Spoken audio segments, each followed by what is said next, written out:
and welcome back to my channel, or if you are new, welcome. I go by Kim, and if you are new, make sure you hit that subscribe button because I'm gonna have so many videos coming up and I'm super excited. I'm gonna be educating you guys.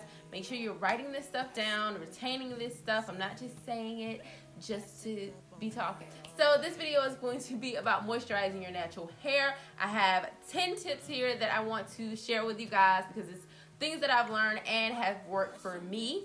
Now I'm going to be giving a few different options of things you can do, so do not just settle with one thing, but this is what I have been researching and found that works for me.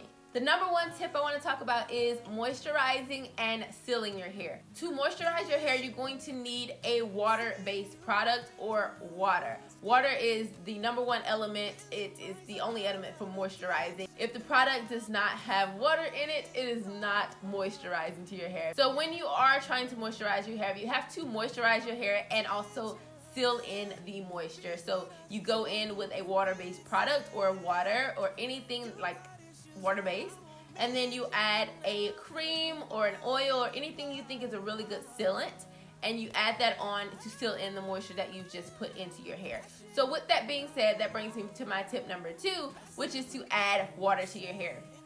When I first went natural, my hair was super dry. Even though I got a diva cut and it was beautiful as I left the salon, maintaining that moisture was very hard because I didn't understand what my hair was going through. Your hair is normally dry, so it's going to be up to you to moisturize it. It's not going to moisturize itself. You are going to have to moisturize your hair. When I am in the shower and I am just wetting my hair, not shampooing, just putting the water on my hair initially, I like to go ahead and section my hair into 4 sections, and then I start from the back exactly like I'm putting on gel or something to do a wash and go. I split the sections in probably like 5 different sections, and I make sure I wet this little part right here, run my fingers through it, just make sure the water is in every single strand of your hair. I would literally go section by section. I take this section, run it through water, finger detangle, part the next section, run it through water. I literally be in there just letting the water hit my hair for a good 5 minutes. I'm not kidding, guys. Just letting the water just hit my hair, making sure it's all detangled. You want it so that your hair is all the way weighed down. You don't even see any frizz in the shower. That's what you're looking for. So make sure you are really moisturizing your hair. When you're just washing your hair, that water is not getting to every strand of your hair. So just make sure you are properly moisturizing with water. Tip number 3, if you have low porosity hair, you want to use warm water, because if you have low porosity hair, your hair is hard to retain moisture, and so you need to open up your cuticles and allow the moisture to come in, so the water to come in, or the water-based products that you're going to be using to come into your hair.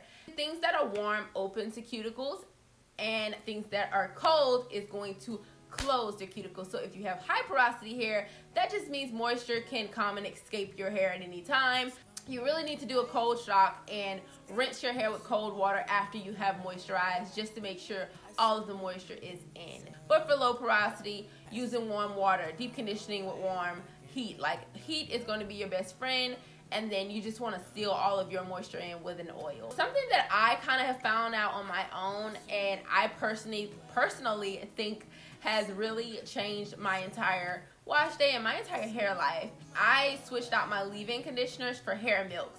So I realized, and I actually did some research, and conditioners are made to sit on top of the hair, and milks really penetrate through your hair shaft. So if you are having issues and you can't necessarily find the right leave-in conditioner, you may want to go for a milk and just hydrate your hair from the inside out.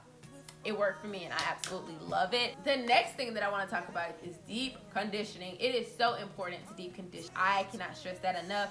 I used to never deep condition my hair. Yes, my hair was fine, but once I started trying to wear my curls and wear my hair in a natural state, that wasn't gonna fly. You got to put some deep conditioner on that hair, girl. You want your hair to be moisturized, and that's where you get all your good nutrients and stuff. You should be getting good nutrients and moisturizers all in that deep conditioner, like protein. You should be getting all of that. Your hair is nothing but protein, and sometimes you can overdo it with the protein, but your hair still needs protein. So if you guys are going out and just saying, my hair don't like protein, I'm not using protein, you just might be fooling yourself. I know people have protein sensitive, but you still should be adding some type of protein to your hair. So whether it be a deep conditioner, a protein treatment, whatever works best, find out and make sure it works for you. When I deep condition, just to let you guys know, I put like 5 different deep conditioners in a container and I just, whip it. I love using multiple deep conditioners because it just works for me. Using one conditioner just doesn't give my hair enough. I don't know. It's something about it just does not do what I need to do. Maybe I'll find that miracle product, but right now I am loving just mixing my deep conditioners because it gives me the most moisture. It seems like I get nutrients from each deep conditioner, and also it makes them all last a lot longer because you're only using like a little scoop as opposed to like a lot. So my number 6 tip is to train your hair.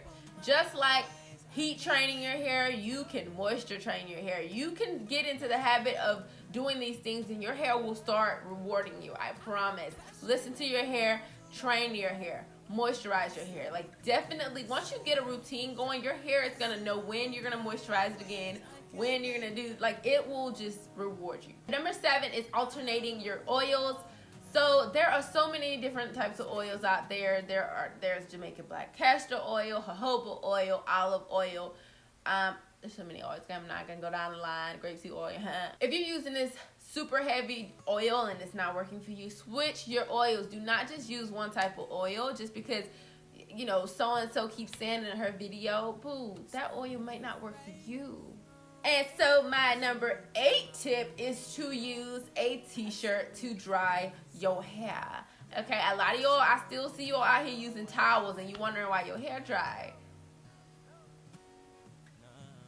Girl, where you been? You ain't watched no natural hair video. You ain't seen that we have been using either microfiber towels or t-shirts. Cotton draws moisture. Do not sleep on a cotton pillowcase. If you're really concerned about your hair being moisturized and you don't have a bonnet, you don't wear a bonnet at night, or you don't sleep on a satin pillowcase, just click off the video because you ain't serious. You ain't even serious. I need you to get serious about this thing. This is real.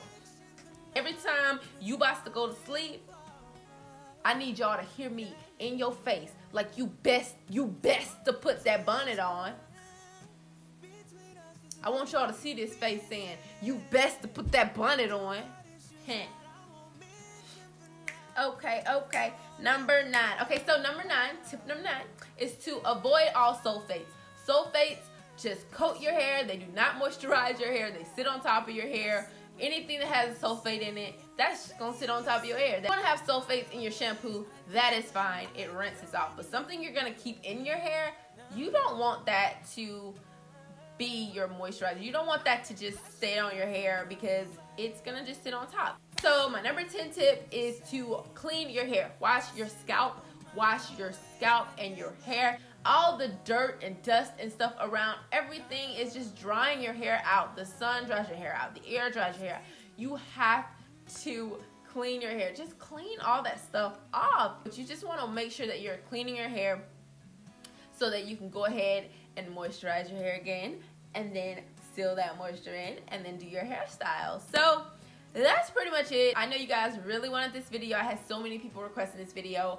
If you guys like this video, give it a thumbs up. If you found something very helpful that you didn't know, let me know in the comment section below. Make sure you check out my other videos where I'm talking about low porosity. If you have low porosity hair, check out my wash and go videos. So, I hope you guys like this video. If you did, give it a thumbs up. And I'll see you guys in my next video. Bye.